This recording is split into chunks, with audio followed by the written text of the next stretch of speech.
कणगी म्हणतात. पन्हाळा पाहिलाय का कधी? ऐकून वाचून तर माहित असेल, पण पन्हाळ्यावर 3 आहेत, गंगा, यमुना, सरस्वती. पण त्यापैकी हे लहान आहेत, ते 52 फुटाचे आहेत.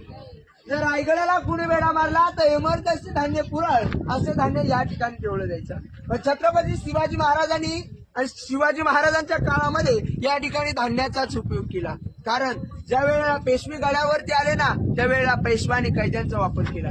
राजांच्या काळामध्ये कैदी कोणवणे शक्य नव्हता आणि राजांना शोभत नव्हतं. त्याच्या पाठचं कारण असं होतं की या साईडला राण्यांची माळ होती, ही मंत्र्यांची घरं होती. या आडवी भिंत पाहायला भेटते ना, हे राजांचं राहतं घर होतं. म्हणून छत्रपती शिवाजी महाराजांनी कधीच कैदी ठेवले नव्हते.